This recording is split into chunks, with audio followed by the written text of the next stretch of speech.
हे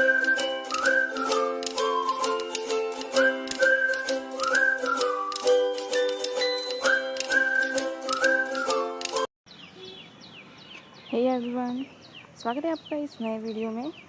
ये चैप्टर 5 है Robert nursing home में। इसे हम इस वीडियो में आगे कंटिन्यू करते हैं। इसमें अंश 1 पाठ के आरंभ में लेखक ने इंदौर के रॉबर्ट नर्सिंग होम का उल्लेख किया है। कहाँ के? इंदौर के रॉबर्ट नर्सिंग होम का उल्लेख किया है। इस नर्सिंग होम में लेखक अपने किसी जानकार को बीमार होने पर इलाज के लिए लेकर आता है। यहीं पर उसने पहली बार मदर टेरेसा और क्रिस हेल्ड को देखा। लेखक इन दोनों के रूप, सौंदर्य तथा रोगियों के प्रति इनकी आत्मीय और सेवा भावना से बहुत ही प्रभावित और प्रेरित हुआ। इसके साथ ही लेखक यह व्यक्त करता है कि मानवता की सेवा करने वालों का हृदय एक होता है। वे मनुष्य मनुष्य के बीच खड़ी कर गई दीवार को ढहा देते हैं। हम मनुष्यों ने अपने बीच, हमने देखा पिछले वीडियो में कि मनुष्य ने अपने बीच कैसी कैसी दीवारें खींची हैं, जैसे कि भूगोल की दीवारें हैं, है ना, बॉर्डर्स वगैरह, वो सब हमने कई तरह की दीवारें अपने बीच खींच दी है। लेकिन जो सेवाभावी व्यक्ति हैं उनको इनसे कोई फ़र्क नहीं पड़ता, वो सिर्फ सेवा करना जानते हैं। इस अंश में इन बातों का ऐसा वर्णन किया गया है मानो पाठक के सामने प्रत्यक्ष घटित हो रहा हो। मदर टेरेसा का नाम तो हम सब जानते ही हैं। लंबे कद व गोरे रंग वाली मदर टेरेसा सफ़ेद साड़ी पहने माँ की मूर्ति जैसी दिखती थी। लेखक ने जब इस नर्सिंग होम में मदर टेरेसा को देखा तो उस समय मदर की आयु लगभग कितनी थी? 45 वर्ष की थी। लेखक ने मदर टेरेसा के रोगग्रस्त वातावरण में आने और उनकी उम्र और प्रभावशाली व्यक्तित्व का आंखों देखा वर्णन किया है। निम्नलिखित उद्धरण पर ध्यान दीजिए। देह उनकी कोई 45% देखी, वर्ण हिमस्वेत पर अरुणोदय की रेखाओं से अनुरंजित, कद लंबा और सूता सधा। ये लेखक ने इस तरह से मदर टेरेसा का आंखों देखा वर्णन किया है कि वो कैसी दिखती थी। ओके, इस वर्णन को पढ़कर मदर का चित्र हमारे सामने उपस्थित हो जाता है।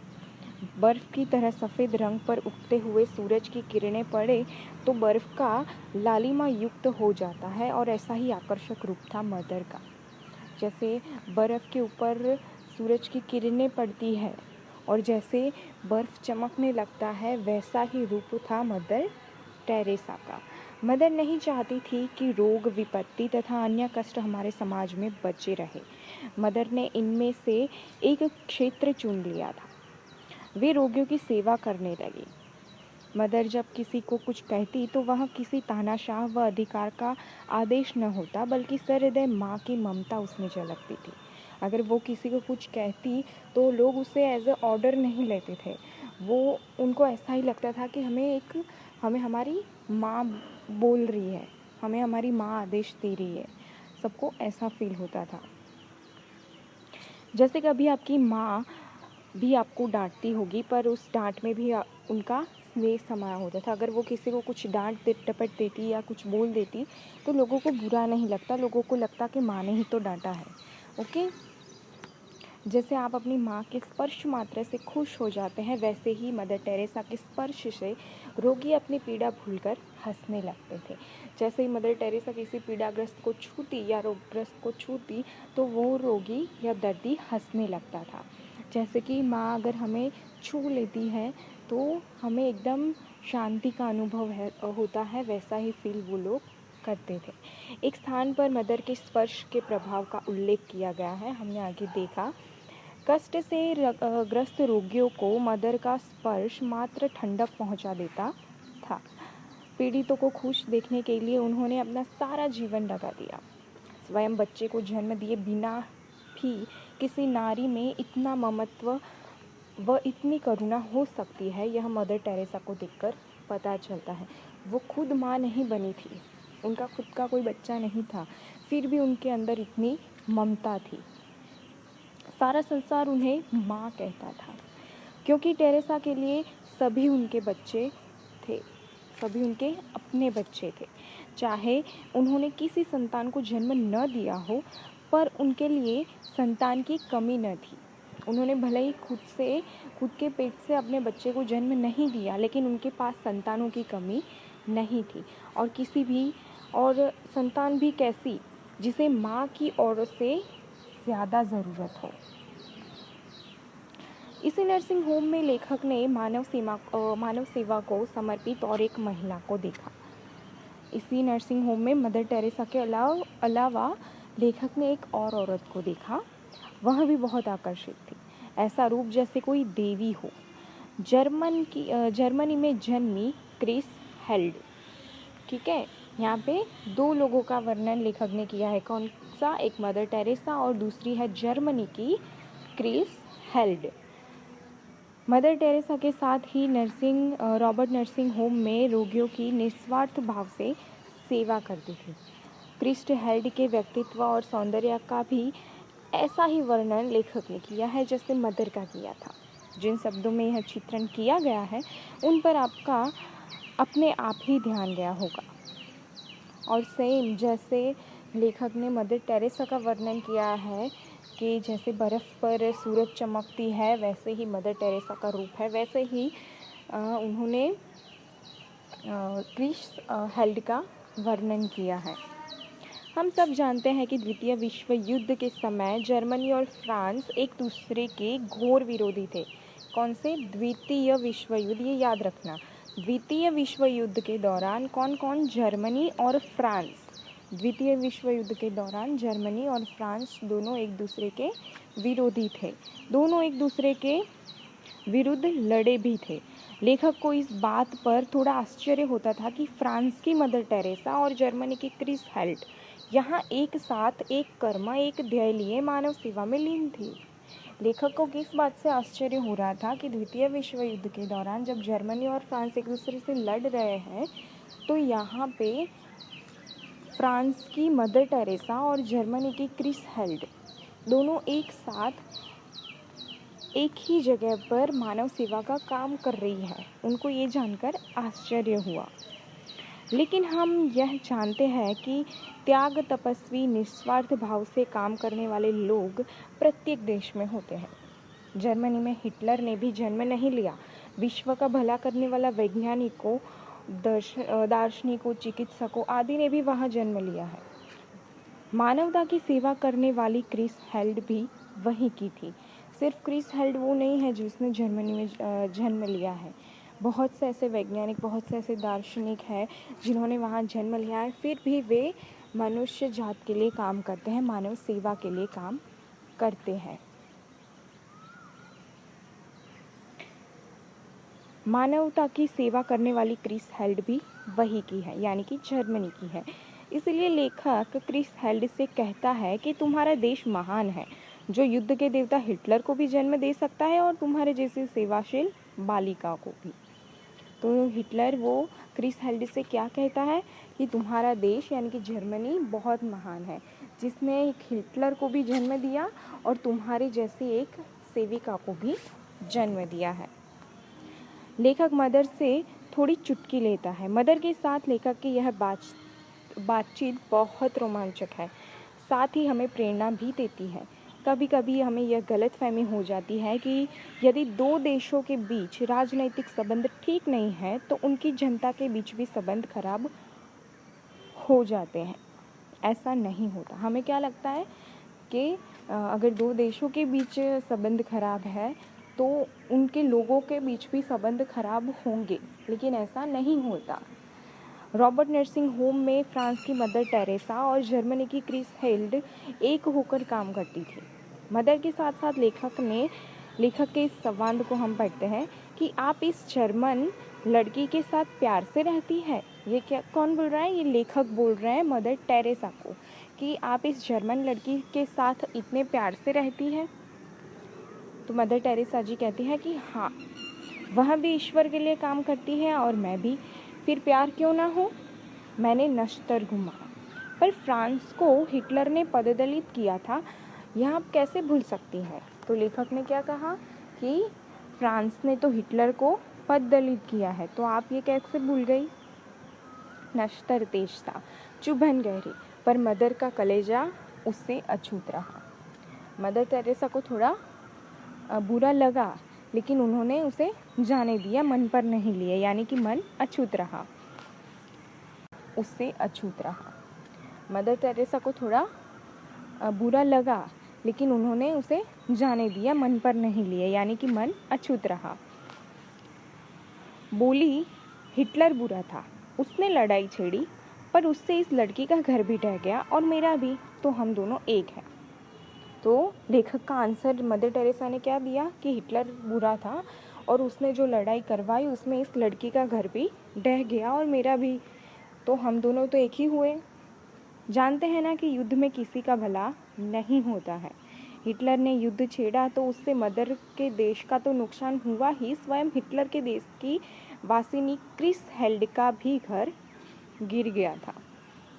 संकट और दुख एकता स्थापित करता है। मदर इस सच्चाई को जानती है और वे क्रिस हेल्ड के साथ एक होकर दुखियों की सेवा करती है। अब आप सोचिए कि क्या किसी व्यक्ति से इस कारण द्वेष रखना उचित है कि वह किसी अन्य देश व धर्म का है। अगर कोई हमारे देश में, अगर कोई बाहर से आ रहा है, जैसे टूरिस्ट लोग हैं समझ लीजिए, तो अगर वो किसी और देश के हैं तो हम उसके के साथ अच्छा व्यवहार नहीं करेंगे। ऐसा हो सकता है क्या? नहीं हो सकता। अगर वो हमारे दुश्मन देश का भी होगा तो भी हम उससे अच्छे से व्यवहार करेंगे। मनुष्य मनुष्य के बीच भेद कैसा? क्या हम किसी को जाति, धर्म, भाषा और रंग के आधार पर बांट सकते हैं? न जाने ऐसी कितनी दीवारें हमने खड़ी कर रखी है जो सारी मनुष्य जाति को एक परिवार नहीं बनने देती। हमने कितनी सारी दीवारें खड़ी कर दी है मनुष्य मनुष्य के बीच ही, हम खुद ने किस तरह की जाति की, धर्म की, भाषा की, रंग की, राइट। तो ये सारी दीवारें हमने मनुष्य मनुष्य के बीच खुद ही खड़ी कर दी है और इससे अब छूट पाना आसान नहीं है। हम केवल मानव है, न कि मराठी, गुजराती या हिंदू, मुस्लिम या ब्राह्मण, क्षत्रिय। हम क्या है? सिर्फ मनुष्य है, बाकी सब कुछ नहीं मायने रखता। बांटने वाली ये दीवारें गिरानी होगी, तब सबका कल्याण संभव है। जो ये हमें बांट रही है आपस में, ये दीवारें अगर गिर जाएंगी तब भी मनुष्य जाति का कल्याण संभव है। वैसे भी भारतीय दर्शन में पूरे विश्व को एक परिवार के रूप में माना गया है। पाठ के दूसरे अंश में क्रिस हेल्ड और मदर टेरेसा की पारिवारिक पृष्ठभूमि का थोड़ा सा परिचय दिया गया है। फर्स्ट में क्या देखा हमने? क्रिस हेल्ड और मदर टेरेसा और लेखक के बीच के थोड़ा संवाद देखा हमने, और इस अंश में मदर टेरेसा की पृष्ठभूमि और क्रिस हेल्ड की पृष्ठभूमि का वर्णन किया गया है। घर में इन दोनों को भरपूर स्नेह मिला था, पर ये दोनों अपने अपने परिवार को छोड़कर हजारों मील दूर मनुष्यता की सेवा करने निकल पड़ी थी। ऐसा नहीं था कि इनको घर में प्रेम नहीं मिला था, इनको अपने घर में बहुत प्रेम मिला, लेकिन ये हजारों मील दूर, अपने घर से दूर मनुष्य जात की सेवा करने के लिए निकल पड़ी थी। इस अंश में यह भी बताया गया है कि दोनों विशेष रूप से मदर कर्तव्य परायणता से सेवा करती है और इससे लेकर वे भावुक कभी नहीं होती। इससे इनकी सेवा का उससे लाभ मिलता है जिसे सबसे अधिक ज़रूरत होती है। ऐसा हमारे साथ भी होता है कि हमें या हमारे माता पिता को रोज़गार की तलाश में अपने परिवार या अपने गांव, शहर या देश से दूर जाना पड़ता है। ऐसी स्थिति में मुख्यतः आजीविका कमाना हमारा उद्देश्य होता है। अगर हम अपने परिवार से दूर जा रहे हैं तो उसका एक उद्देश्य होता है, एक मेन कारण होता है कि आजीविका यानी कि नौकरी, पैसों की ज़रूरत, वो हमें अपने परिवार से भी दूर करती है, अपने गांव, शहर या अपने देश से बाहर जाने के लिए मजबूर करती है, राइट। और हमारा जीवन का उद्देश्य होता है कि हम किसी भी तरह नौकरी करें और अपने परिवार का पालन पोषण करें। पर क्रिस हेल्ड का उद्देश्य मानव की सेवा करना था। वो दोनों हजारों मील दूर आई थी, लेकिन उनका उद्देश्य क्या था? मानव सेवा करना था। यही है जीवन का महान उद्देश्य। हमें भी स्वार्थ को त्याग कर दूसरों के लिए कुछ करना चाहिए और ऐसा हमें उत्साह से करना चाहिए, जैसे क्रिस्ट किया करती थी। काम में लगी हुई क्रिस्ट कभी ना कभी भावुक हो जाती है। कब? तब जब किसी को देखकर उसे घर की याद आती है, लेकिन वह फ़ौरन संभल कर सेवा में लग जाती है। अगर वो किसी को देखती है, किसी परिवार को देखती है, तो उन्हें भी अपने घर की याद आती है, तो वो खुद को वापस संभाल कर अपने काम में लग जाती है।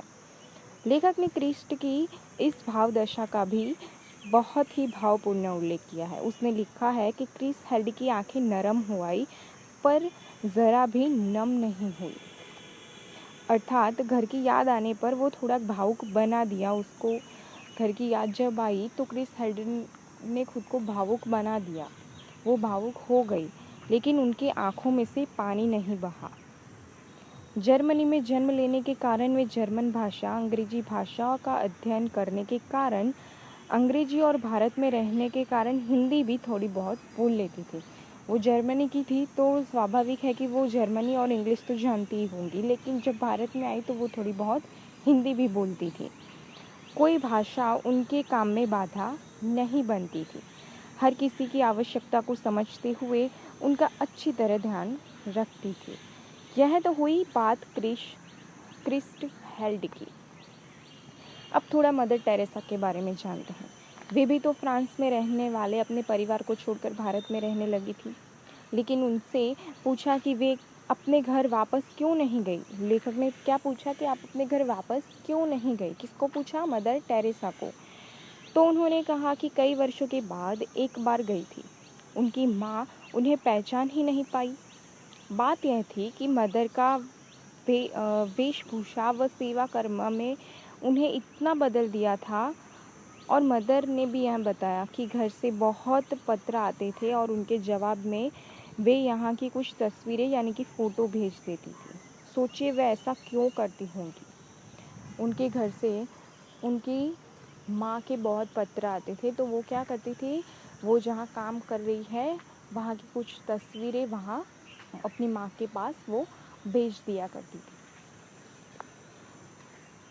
शायद वे बिना कुछ लिखे बहुत कुछ दिखला देना चाहती थी।